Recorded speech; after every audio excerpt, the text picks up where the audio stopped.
হরে কৃষ্ণ। শ্রী শ্রী গুরু গৌরাঙ্গ জয়তু, জয় শিল প্রভুপাদ। হরে কৃষ্ণ সুধী ভক্ত সজ্জন, আজকে আমরা পাঠ করব শ্রীমদ্ ভগবদ গীতা, যথাযথ দ্বিতীয় অধ্যায়, শ্লোক নাম্বার 30।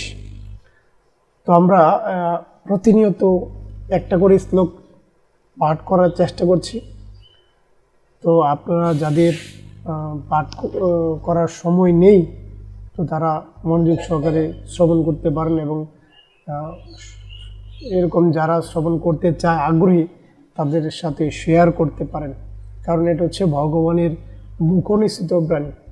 তো যারা শ্রবণ করে, যারা সবাইকে শোনায়, তারা হচ্ছে ভগবানের সবচেয়ে প্রিয় ভক্ত। তা আপনারা ভগবানকে এরকম সন্তুষ্টি বিধান করতে পারেন, সবার সাথে শেয়ার করে সবাইকে শোনাতে পারেন। হরে কৃষ্ণ। তো আজকে আমরা পাঠ করব শ্রীমদ্ ভগবদ গীতা, যথাযথ দ্বিতীয় অধ্যায়, শ্লোক নাম্বার 30। তো তার আগে আমরা মঙ্গলাচরণ পাঠ করব।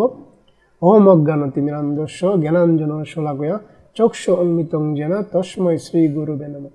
শ্রী চৈতন্য মনোহভীষ্টং স্থাপিতং যেন ভূতলে স্বয়ং রূপ কদমহং তদপি স্বল্পদান্তিকম বন্দেহম শ্রীগুরুম শ্রীযুতপদকমলম শ্রীগুরু বৈষ্ণবংশ শ্রীরূপং সাগ্রজাতং সহগণলগ্নতং তং সজীবম সাদ্বৈতং সাবদ্বৈতং পরিজন সহিতং কৃষ্ণ চৈতন্য দেবম শ্রীরাধা কৃষ্ণ পাদান সহগণ ললিতা শ্রী বিশাখান্তংশ। নমঃ বিষ্ণুপাদায় কৃষ্ণপৃষ্ঠায় ভূতলে শ্রীমতে জয় পতাকা স্বামিনীতি নামিনী নম আচার্য পাদায় নিতৈ কৃপা প্রদায়িনী গৌর কথা দামোদায় নগগ্রাম তারিণী। নমঃ বিষ্ণুপাদায় কৃষ্ণপৃষ্ঠায় ভূতলে শ্রীমতে ভক্তিবেদান্ত স্বামিনীতি নামিনী নমস্তে সরস্বতী দেবী গৌরবাণী প্রচারিণী নির্বিশেষ শূন্যবাদী প্রাষ্টদেশ তারিণী। হে কৃষ্ণ করুণা সিন্ধু দীন বন্ধু জগৎপতি গোপেশ গোপিকাকান্ত রাধাকান্ত নমস্তুতে। তপ্ত কাঞ্চন গৌরাঙ্গী রাধে বৃন্দাবনেশ্বরী বৃষভানুসুতে দেবী প্রণমামি হরিপ্রিয়ে। নমো মহাবদন্ময় কৃষ্ণ প্রেম পদয়তে কৃষ্ণ কৃষ্ণ চৈতন্য নামে গুরুতেশে নমো নমো। নমো ব্রাহ্মণ দেবায় গো ব্রাহ্মণ হিতায় চ জগদ্গীতায় কৃষ্ণায় গোবিন্দায় নমো নমো। নীলাচল নিবাসায় নিত্যায় পরম আত্মনে বলভদ্র সুভদ্রভম জগন্নাথে নমো নমো। মঞ্চাকল্পতরুশ্চ কৃপা সিন্ধুভ্যশ্চ পতিতানাং পাবনেভ্য বৈষ্ণবায় নমো নমো। ওং বৃন্দে তুলসীদেব্যৈ প্রিয়ায় কেশবচ কৃষ্ণ ভক্তে পদদেবী সত্যবতায় নমো নমো। জয় শ্রীকৃষ্ণ চৈতন্য প্রভু নিত্যানন্দ শ্রী অদ্বৈত গদাধর শ্রীবাসাদি গৌরভক্ত বৃন্দ। হরে কৃষ্ণ কৃষ্ণ কৃষ্ণ হরে হরে, হরে রাম রাম রাম হরে হরে। ওম নমো ভগবতে বাসুদেবায়, ওম নমো ভগবতে বাসুদেবায়, ওম নমো ভগবতে বাসুদেবায়। ওম হরিতচ্ছত, ওম হরিতচ্ছত, ওম হরিত। শ্রী শ্রী গুরু গৌরাঙ্গ জয়তু, জয় শিল প্রভুপাদ। তো আমরা পাঠ করবো হচ্ছে দ্বিতীয় অধ্যায়ের 30 নম্বর শ্লোক, নাকি?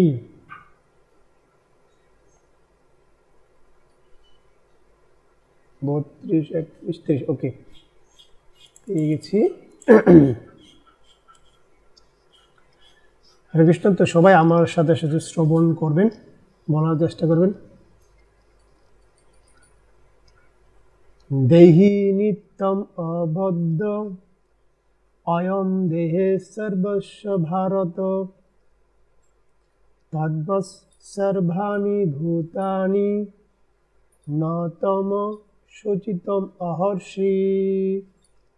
দেহি জড়দেহের মালিক, নিত্যম নিত্য, অবদ্ধ অবদ্ধ, অয়ম এই আত্মা, দেহে দেহে, সর্বস্ব সকলের, ভারত হে বংশ ভরত বংশীয়, তদ্মাস্ত অতএব, সর্বাণী সমস্ত, ভূতানি জীবসমূহ যাদের জন্ম হয়েছে, ন না, তম তুমি, সুজিতম সুখ করা, অহর্ষি উচিত। শিল প্রভুপাদ অনুবাদ কি? জয়। হে ভারত, প্রাণীদের দেহে অবস্থিত আত্মা সর্বদাই অবদ্ধ, অতএব কোনো জীবের জন্য তোমার সুখ করা উচিত নয়। বলছে কি, হে ভারত, ভারত আমরা পূর্বেই বলেছি যে ভগবান কেন অর্জুনকে ভারত বলে সম্বোধন করেছেন, কারণ অর্জুন হচ্ছে ভরত মহারাজ, ভরত মহারাজের বংশধর হচ্ছে এই ভারত। আমরা ভরত মহারাজের কাহিনী জানি কিনা তারপর আমরা বলার চেষ্টা করবো, আগে পড়ি তারপর বলবো। তো প্রাণীদের দেহে অবস্থিত আত্মা সর্বদা অবদ্ধ, প্রাণীদের দেহে অবস্থিত আত্মা সর্বদা অবদ্ধ থাকে। অতএব কোনো জীবের জন্য তোমার সুখ করা উচিত নয়, কোনো জীবের জন্য তোমার সুখ করা উচিত নয়। প্রত্যেকেরই যার বা যার কর্ম, যার যার ফল অনুসারে সে ভোগ করতে থাকে। তো তুমি তাদেরকে মারতে পারো বা না মারতে পারো, এটা যার যার ধর্ম অনুসারে, কর্ম অনুসারে। শিল প্রভু তাৎপর্য কি জয়। তো আত্মার অবিনশ্বতার কথা প্রতিপন্ন করে ভগবান আবার উপসংহারে অর্জুনকে মনে করে দিচ্ছেন যে দেহের বিনাশ হলেও আত্মার বিনাশ হয় না। বলছে কি, এই আত্মার অবিনশ্বরতার কথা প্রতিপন্ন করে ভগবান আবার উপসংহারে অর্জুনকে মনে করে দিচ্ছেন যে দেহের বিনাশ হলেও আত্মার বিনাশ হয় না। আত্মা হচ্ছে শাশ্বত, আত্মাকে কাটা যায় না, পোড়ানো যায় না, জলে ভেজানো যায় না, কোনোভাবে আত্মাকে কোনো কিছু করা যাবে না। আত্মা হচ্ছে অবিনশ্বর, যেটা কখনো নষ্ট হয়ে যাবে না। দেহের বিনাশ হয়ে যাবে, কারণ দেহে একটা পোশাকের মতো। এই আত্মাটা কি করে, একটা দেহ ছেড়ে আরেকটা দেহ ধারণ করে। আমরা যেমন নতুন বস্ত্র যদি পুরাতন হয়ে যায় তাহলে নতুন একটা বস্ত্র ধারণ করে, ঠিক সেইভাবেই আত্মাটা কি করে, একটা দেহ যদি অকেজ হয়ে যায়, নষ্ট হয়ে যায়, তখন সে একটা দেহ ত্যাগ করে সে আরেকটা নতুন দেহে দেহ ধারণ করে। দেহ হচ্ছে অনিত্য, যা নষ্ট হয়ে যাবে, কিন্তু আত্মা হচ্ছে নিত্য, যা সবসময় থাকবে। তাই দেহের বিনাশ হলেও তা নিয়ে সুখ করবার কোনো কারণ থাকতে পারে না। যারা জ্ঞানী ব্যক্তি, যারা বুদ্ধিমান, তারা কখনো এই দেহ বিনাশ হয়ে গেলে বা বিনাশ সে সুখ করে না আসলে, কারণ সে জানে এই আত্মাটা আসলে সে না, আত্মাটা এই দেহ না, আত্মাটা হচ্ছে সে আরেকটা দেহ আরেক জায়গায় চলে যাবে। এটাই ধর্ম, এটাই নিয়ম। তার কর্মফল অনুযায়ী সে আরেকটা দেহে বা আরেকটা গন্তব্যে, আরেকটা জায়গায় সে যাবে তার কর্মফল অনুসারে। তো কর্মফলটা হচ্ছে মেন, আসলে সে কী করছে তার উপর, আমি আজকে কী করছি তার উপর আগামীকাল নির্ধারণ হবে যে আমার দেহটা কোথায় যাবে, আমি কি দেহ লাভ করব। অবশ্যই তো আমি আত্মা, আমি এই জড় দেহ নই। অবশ্যই কি করব, আমরা পরবর্তী দেহ লাভ করব, কিন্তু কোন দেহ লাভ করব? আমরা কি চিন্ময় দেহ লাভ করব, আমরা কি জড়জগতের মানব দেহ লাভ করব, না আমরা পশু পাখি লাভ করব? সেটা ডিপেন্ড করে আমি আজ কি করছি তার উপর ডিপেন্ড করবে। অতএব এই জড়দেহের প্রতি সুখ করার কোনো কারণ নেই। অতএব পিতামহ ভীষ্ম ও আচার্য দ্রোণ নিহত হবেন বলে ভয়ে ও সুখে যুদ্ধ করতে বিমুখ হয়ে স্বধর্ম পরিত্যাগ করা ক্ষত্রিয় বীর অর্জুনের উচিত নয়। তাই এ অর্জুন কি করছেন, যা তার যে পিতামহ, আদরের পিতামহ ভীষ্ম এবং তার গুরুদেব দ্রোণাচার্য, তো তাদের কি হবে, তিনি ভয়ে, তিনি সুখে, তার যে নিজ ধর্ম ক্ষত্রিয় যুদ্ধ করা, এই যুদ্ধ তিনি ত্যাগ করতে চাইছেন, যেটা অর্জুনের একদম ঠিক নয়। তিনি এই দেহের প্রতি সুখাহত হয়েছেন, মর্মাহত হয়েছেন, তাই তিনি যুদ্ধ করবেন না বলে স্থির করেছেন এবং তার স্বধর্ম তিনি বিচিত্র করছেন। তার ধর্ম হচ্ছে যুদ্ধ করা, আর সেই যুদ্ধ থেকে তিনি বলছেন কি, যে আমি যুদ্ধ করব না, বনে গিয়ে একা একা ভিক্ষা করে জীবন ধারণ করব। কিন্তু তার ধর্মই হচ্ছে যুদ্ধ করা, অন্যায়ের বিরুদ্ধে যুদ্ধ করা, কিন্তু ধর্মটা তিনি ত্যাগ করতে চাইছেন। তিনি কিসের জন্য, না তার আত্মীয় স্বজনের জন্য, তার গুরুদেবের জন্য। কিন্তু ভগবান এখানে জ্ঞান দান করছেন যে তাদের দেহটাকে তুমি চিন্তা করো না, তাদের আত্মার গতি হয়ে যাবে, কিন্তু তারা হচ্ছে এখন অন্যায়ের বিরুদ্ধে আছে, তাদেরকে স্বধর্ম প্রতিস্থাপন করতে হবে। মোট কথা কি, স্বধর্ম প্রতিস্থাপন করতে হবে, অন্যায়ের বিরুদ্ধে স্বধর্ম প্রতিস্থাপন করতে হবে। এখন তাকেই যুদ্ধ করতে হবে, কারণ সে তো ক্ষত্রিয়, তাকে যুদ্ধ করেই ধর্ম স্থাপন করতে হবে, অন্য কোনো ভাবে না। তার ধর্মটা হচ্ছে যুদ্ধ করা। ক্ষত্রিয়। তো সে এই দেহের মায়ার প্রতি সে পড়ে গেছে এবং তার আত্মীয় স্বজনের বিয়োগে সে চিন্তিত হয়ে আছে। কিন্তু ভগবান তাকে বলছেন যে আমি তাদেরকে পূর্বেই মারিয়া রাখিয়াছি, তুমি একটা উপলক্ষ মাত্র, আর কিচ্ছু না।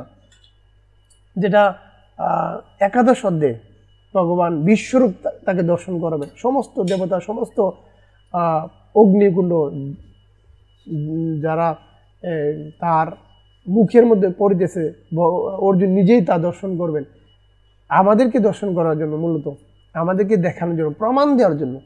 অনেকে যারা ভগবান বলে বিশ্বাস করেন না, কিন্তু অর্জুন সেই প্রমাণ দিচ্ছেন যে ভগবানের বিশ্বরূপ দর্শন করার জন্য। এটা আমরা একাদশ অধ্যায়ে গেলে আমরা সেটা জানতে পারবো। তো ভগবান শ্রীকৃষ্ণের নির্ভরযোগ্য প্রামাণিক উপদেশামৃতের উপর আস্থা রেখে প্রত্যেকের বিশ্বাস করতে হবে যে জড়দেহ থেকে ভিন্ন আত্মার অস্তিত্ব রয়েছে। এই জড়দেহ থেকে আমাদের প্রত্যেকের এটা বিশ্বাস করতে হবে যে আমরা কি জড়দেহ নই, আমরা হচ্ছে চিন্ময় আত্মা, আমাদের হচ্ছে ভগবানের ক্ষুদ্র অংশ। অংশের কাজ কি? পূর্ণের সেবা করা। পূর্ণ হচ্ছে ভগবান শ্রীকৃষ্ণ। তা আমরা হচ্ছে একটা ভিন্ন আত্মা এবং আমাদের আত্মারও অস্তিত্ব রয়েছে। এই নয় যে আত্মা বলে কোনো বস্তু নেই অথবা রাসায়নিক পদার্থের পারস্পরিক ক্রিয়ার ফলে জাগতিক পরিপক্কতার কোনো এক বিশেষ অবস্থায় চেতনার লক্ষণগুলির বিকাশ ঘটে। অবিনশ্বর আত্মার মৃত্যু হয় না বলে নিজের ইচ্ছামতো হিংসার আচরণ করাকে কখনোই প্রশ্রয় দেওয়া যায় না। যে অবিনশ্বর আত্মার মৃত্যু হয় না বলে নিজের ইচ্ছামতো হিংসার আচরণ করাকে কখনোই প্রশ্রয় দেওয়া যায় না। কিন্তু যুদ্ধের সময় হিংসার আশ্রয় নেওয়াতে কোনো অন্যায় নেই। কিন্তু বলছে কি অবিনশ্বর আত্মার মৃত্যু হয় না বলে নিজের ইচ্ছামতো হিংসার আচরণ করা কখনোই প্রশ্রয় দেওয়া যায় না। কিন্তু যুদ্ধের সময় হিংসার আশ্রয় নেওয়াতে কোনো অন্যায় নেই, কারণ সেখানে তার যথার্থ প্রয়োজনীয়তা রয়েছে। এই প্রয়োজনীয়তা অবশ্যই আমাদের খেয়াল খুশি অনুযায়ী বিবেচিত হয় না, তা হয় ভগবানের বিধান অনুসারে। তো অর্জুনের যে এখানে যে ইচ্ছাটা, সে যুদ্ধ করতে চায় না, কিন্তু এখানে ভগবানই চাইছেন তাকে যুদ্ধ করতে হবে। এখান থেকে কি বুঝলাম? যে আত্মাটা হচ্ছে আমাদের চিন্ময় আত্মা। আমরা কখনোই যেন জড়দেহের প্রতি কোনো শোক সন্তাপ না করি।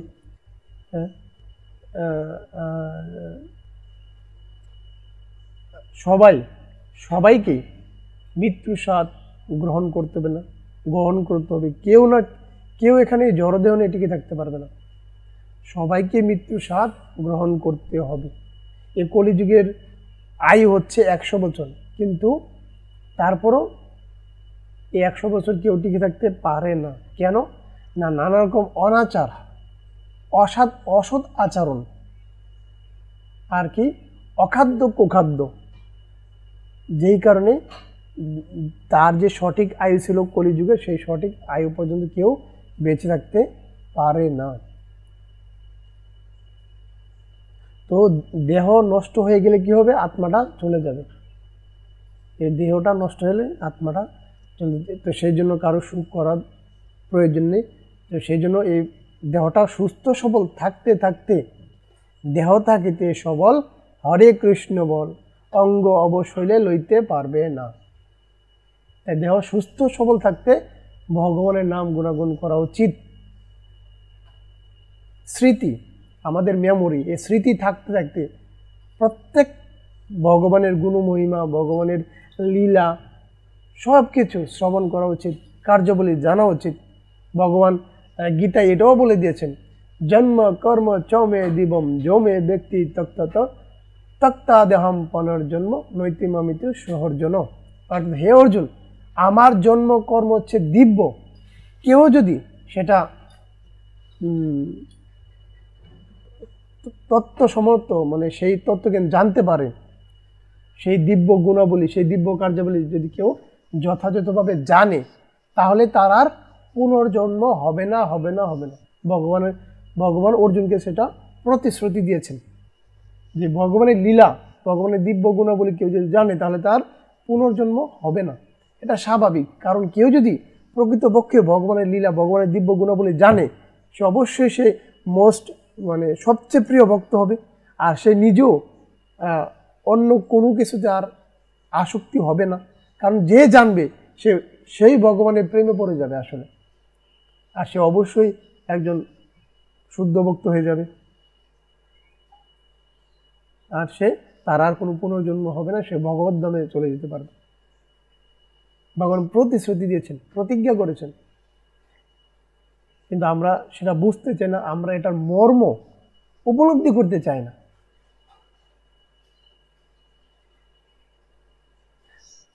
তো এই শ্লোকে ভগবান সেটাই বুঝানেছে যে এই দেহ, এটা হচ্ছে দেহ, এটা নষ্ট হয়ে যাবে, এটা স্বাভাবিক।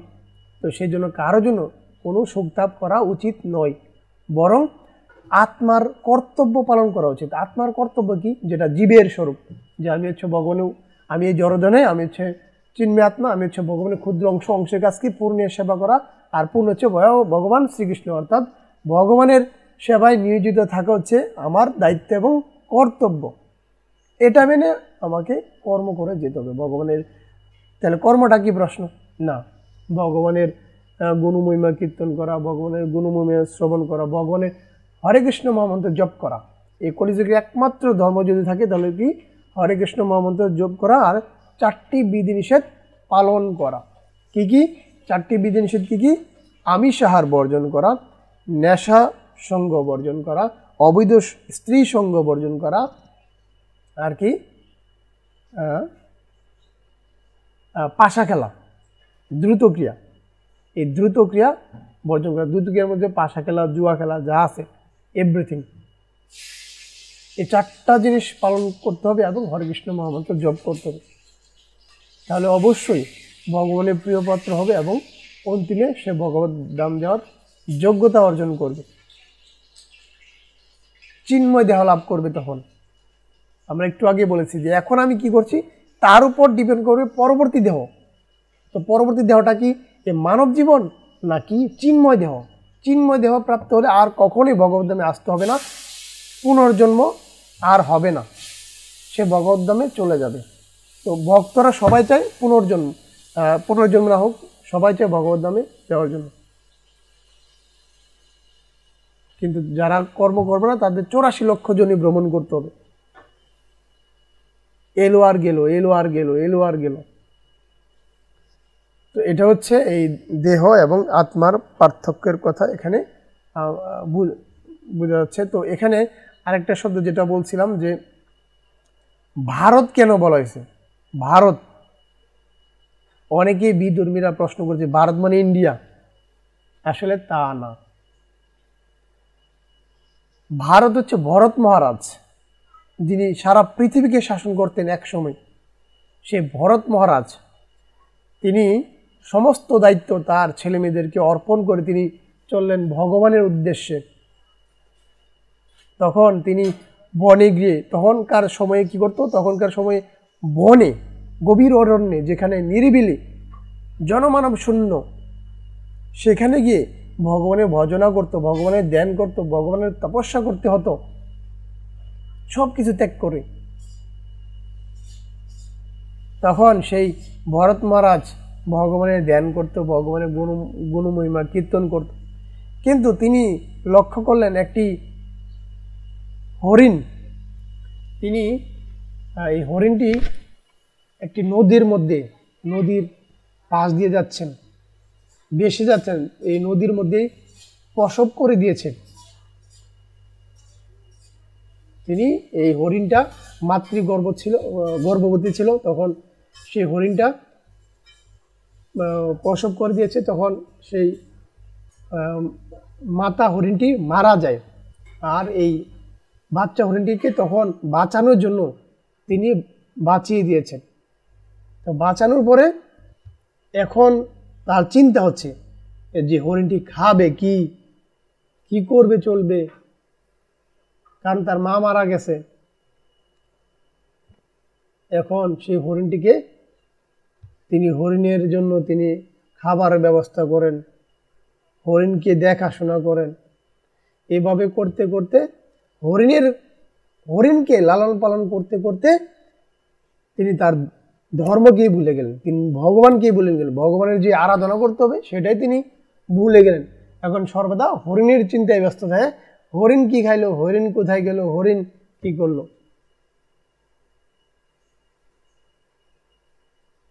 তখন এক সময় তিনি, তার বয়স প্রায় শেষ, তখন তিনি আর মানে বৃদ্ধ হয়ে গেছেন। তখন তিনি হরিণ একদিন আসছে না, হরিণের চিন্তা করতে করতে কারণ মায়ায় পড়ে গেছে, এখন হরিণ হয়ে গেছে তার সব কিছু। এখন হরিণের কথা চিন্তা করতে, হরিণকে খুঁজতে খুঁজতে এক সময়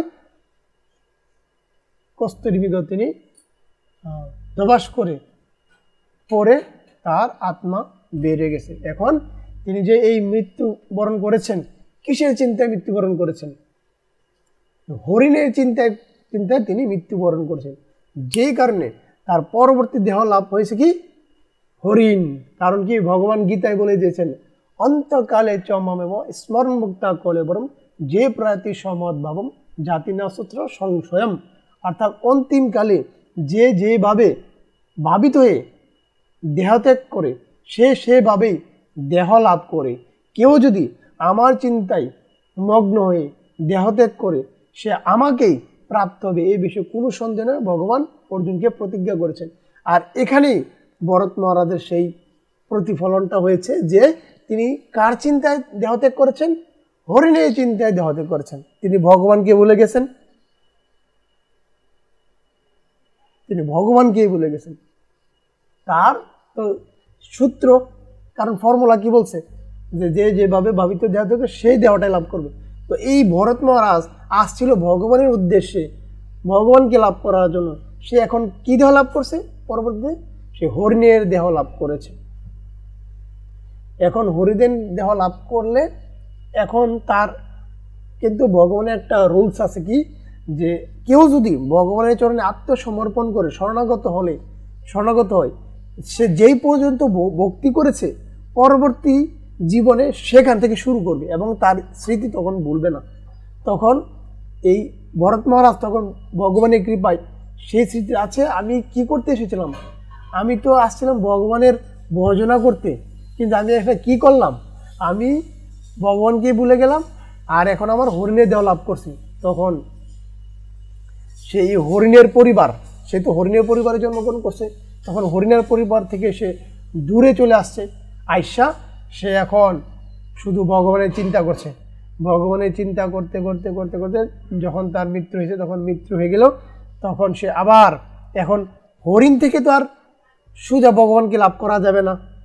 কারণ আমরা কি জানি, একমাত্র মানে সূত্র যেটা সূত্র বা শাস্ত্র যেটা বলে, একমাত্র মানব জীবন দ্বারাই ভগবানকে লাভ করা যাবে। অন্য কোনো মানব জীবন দ্বারা, অন্য কোনো পশুজনী দ্বারা ভগবানকে লাভ করা যাবে না। করা যাবে সেটা ভগবান এবং ভগবানের জানেন কাকে গ্রহণ করবেন। যেমন গজেন্দ্র হচ্ছে হাতি, সে একটি পুষ্প দিয়ে ভগবানকে লাভ করে ফেলছে।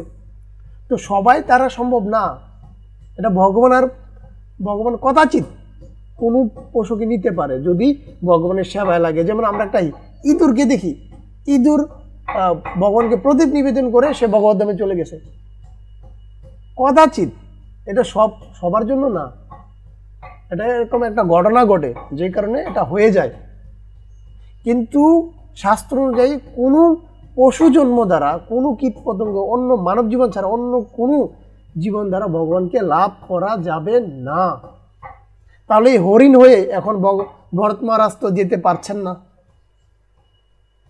তিনি, কারণ পশু কেন, কারণ পশুদের সবসময় অসুচি থাকে, ভগবানের নাম গুণাগুণ করতে পারে না, ভগবানকে ডাকতে পারে না, ভগবানের স্মৃতি মনে রাখতে পারে না, কোনো সাধুসঙ্গ করতে পারে না, প্রসাদ পেতে পারে না, যেই কারণে পশুজন হয় না। এখানে আরেকটা জিনিস দেওয়া আছে, যেমন একজন মানুষ হয়ে যদি এই পশুর মতোই থাকে তাহলে এই দশাই হবে। সে একজন মানব জীবন পেয়েও যদি ভগবানের নাম গুণাগুণ না করে, ভগবানের প্রসাদ না পায়, তারপরে সে ভগবানের নাম জপ করতে পারে না, সাধুসঙ্গ করতে পারে, তাহলে তার জীবনটা কি পশুর মতোই সমান, পশুর মতোই। হোক মানব জীবন, কিন্তু তার জীবনটা কি হলো পশুর মতোই, কোনো পার্থক্য নাই। পশুও খায় সেও খায়, পশুও মৈথুন করে সেও মৈথুন করে, পশুও ঘুরে বেড়ায় সেও ঘুরে বেড়ায়, পশু ইন্দ্রিয় তৃপ্তি করে সেও ইন্দ্রিয় তৃপ্তি করে। কিন্তু পার্থক্যটা কি একজন মানব জীবন আর একজন পশুর মধ্যে? পার্থক্যটা কি? একজন মানব জীবন কি করতে পারে? সে বিচার বিবেচনা করতে পারে, সে ভগবানের নাম গুণাঙ্গন করতে পারে, তাকে কি করতে হবে, সে কোথা থেকে এসেছে এবং তাকে কি করতে হবে এবং তার গতি কি, যদি সেটা কাজে লাগায়, সে সাধুসঙ্গ করতে পারে, ভগবানের নাম গুণাঙ্গন করতে, তার মুখ দিয়ে কথা বলতে পারে, ভগবানকে ডাকতে পারে, ভগবানের স্মৃতি মনে রাখতে পারে, সে প্রসাদ পেতে পারে। সবচেয়ে বড় কথা কি, ভগবানের প্রসাদ পেতে পারে। কিন্তু পশু বা অন্য কোনো জীব সেটা পারে না। সেই জন্য মানব জীবনের খুবই দুর্লভ। তো এখানে ভরত মহারাজ তো এখন পশুজনী প্রাপ্ত হয়েছে, হরিণ। তো এখন সে ভগবানের চিন্তা করছে যে কখন সে দেহটা ত্যাগ করবে। তখন যখন তার দেহটা ত্যাগ হয়েছে, তখন পরবর্তী কি কুল পাইছে? সে বৈষ্ণব কুলে জন্মগ্রহণ করছে। কিন্তু এবার সে এই মানব দেহটা নষ্ট করবে না। তখন সে কি করছে? সে সবাই তাকে পাগল বলে ডাকে, কারণ সে কোনো সংসারের কোনো কিছু করে না, তারপরে কোনো উদাসীন কোনো কিছু না, সে শুধু হরি হরি বলে ডাকে, হরি হরি বলে। তো সবাই তাকে পাগল বলে ডাকে। যেমন সমাজে এটা ঘটে থাকে যে কেউ যদি ধর্ম হতে যায়, তারা পাগল বলে তারা খেপানো হয়। সে আর কোনো কিছুর প্রতি উদাসীন, সংসারের প্রতি উদাসীন, কোনো কিছু করতে চায় না, সে শুধু ভগবান নিয়ে থাকতে চায়, হরি হরি বলে ডাকে। কারণ সে জানে ঠিকই যে সে আর মিস করবে না, আর এই একটা মানব জীবন নষ্ট করবে না।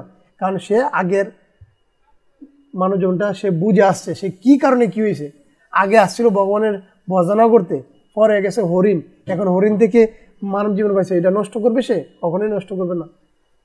তখন আর তার যে পিতা মাতা ভাই বোন তখন তারে খেপায়, সে হচ্ছে সরলসুধা, তখন তারে পাগল বলে বিবেচনা করা হয়। তখন তারে বলছে কি যে তারে দেও খেতে ফাটাও, খেত পাহারা দিত। তখন তারে খেতে ফাটানো হয়েছে, সারা রাত সে পাহারা দিচ্ছে। হ্যাঁ, এই খেতে ফাটাই দিছে তারে। তো খেত পাহারা দিচ্ছে, আর সে কি আর খেত পাহারা দিব, সে যদি হরি হরি হরি বলে ডাকছে। তখন এই বনের জঙ্গলে আগে এই যে কালীমাতার পূজা করতো। এই কালীমাতার পূজা করে আসলে এই যে ডাকাতেরা, অসুরেরা পূজা করে। তখন এই ডাকাতেরা পূজা করছে, এবং এই ডাকাতের দলের যে পুরোহিত সে বলছে কি যে সামনে জিরা ফাইবা এটা বলি দেওয়ার জন্য।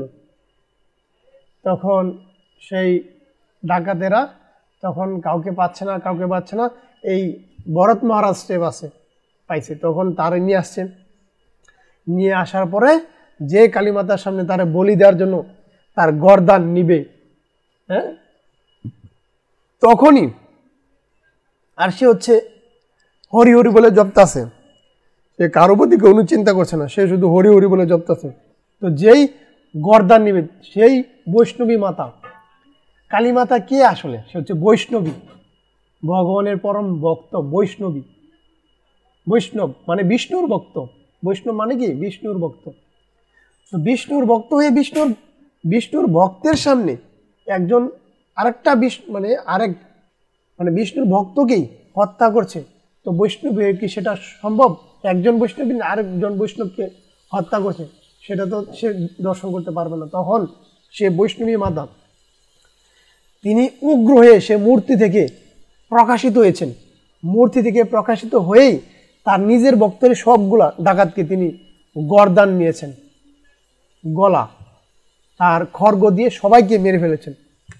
এই গলা দিয়ে তার মালায় পড়েছেন, তার গলায় মালা পড়েছেন। দেখুন বৈষ্ণব হওয়া কতটা গুরুত্বপূর্ণ, যে তার নিজের ভক্তকে তিনি মারছেন,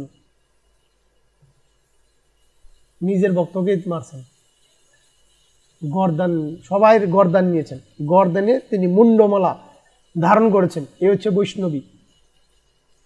কিন্তু আমরা এই সমাজে অনেক মূর্খ আছে, কি করি যে কালীমাতার সামনে ভাড়া বলি, কালীমাতার এটা বলি হেডা বলি, যে কোনো পশু বলিকে বলে থাকি, কিন্তু এটা আসলে সম্পূর্ণ নিষেধ। ছাগ বলি দেওয়ার কথা বলেছে, কিন্তু অনেক মূর্খ ব্রাহ্মণ, মূর্খ প্রজাতির কিছু মানুষ আছে, তারা বলে থাকে ছাগ বলি মানে ছাগল বলি, পাড়া বলি। ছাগ বলি মানে ষড়রিপু, ছাগ মানে 6টা রিপু, ছাগ বলি। কিন্তু অনেক মূর্খরা মনে করে ছাগ মানে পাঠা বলি, ছাগ মানে ছাগল বলি। তো তারা কি করে, এই বৈষ্ণবী মাতার সামনে পাঠা বলি দেয়। কতটা ভয়ানক, কতটা অপরাধী, কতটা মহাপাপী এই কাজটা করে। তো এটা হচ্ছে উদাহরণ, হ্যাঁ, যে এই বৈষ্ণবী মাতা কি করছে, ভরত মহারাজকে রক্ষা করেছে। আর তখন ভরত মহারাজ পরবর্তীতে সে ভগবানের আরাধনা করতে করতে যখন দেহত্যাগ করেছে, তখন বিষ্ণুদূত এসেছেন।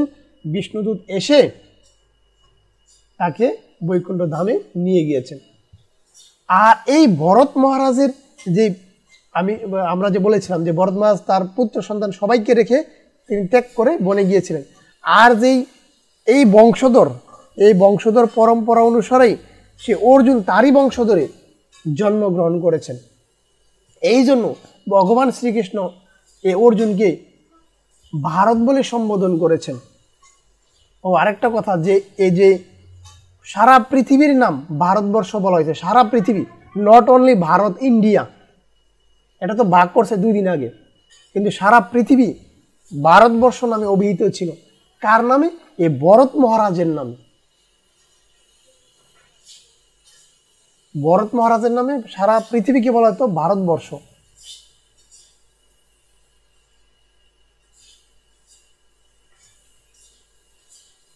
তো যেই কারণে এই অর্জুন তারই বংশে জন্মগ্রহণ করেছেন, এই জন্য ভগবান অর্জুন তাকে ভারত বলে সম্বোধন করেছেন। এখন অনেকেই প্রশ্ন করতে পারেন যে তাহলে তোমাদের যে ভগবান কেন শুধু ভারতে, ইন্ডিয়ায় জন্মগ্রহণ করে, ইন্ডিয়াকে না, ইন্ডিয়া মানে ভারত, যে ইন্ডিয়াটা কেন আসলে, মানে এই জায়গাটা, এটা হচ্ছে ভারতভূমি, এটা কেন? কারণ হচ্ছে যে আমাদের যে গোলক বৃন্দাবন, সারা পৃথিবীর কেন্দ্রবিন্দু হচ্ছে এই ভারত, এই কেন্দ্রবিন্দু হচ্ছে ভারত। যে কারণে ভগবান এখানে আসেন, কারণ এখানে আসলে সব থেকেই লীলা করা যায়। এটা হচ্ছে সার্কেল, কেন্দ্রবিন্দু হচ্ছে ভারত।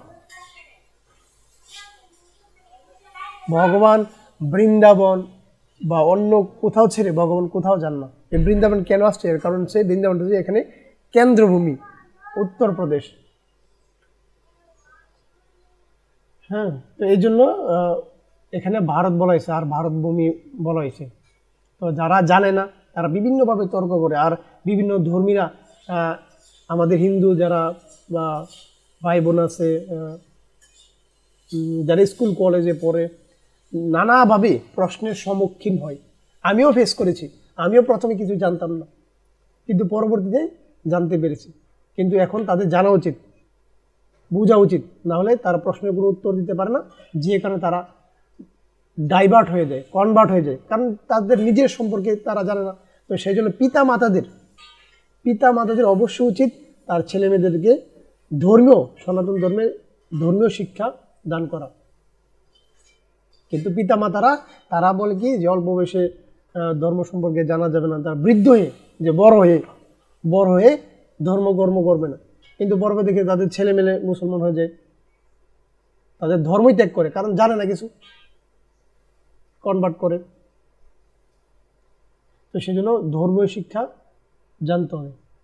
হরে কৃষ্ণ। তো আজকে পর্যন্তই, পরবর্তী শ্লোক আমরা পরের দিন পাঠ করব। হরে কৃষ্ণ।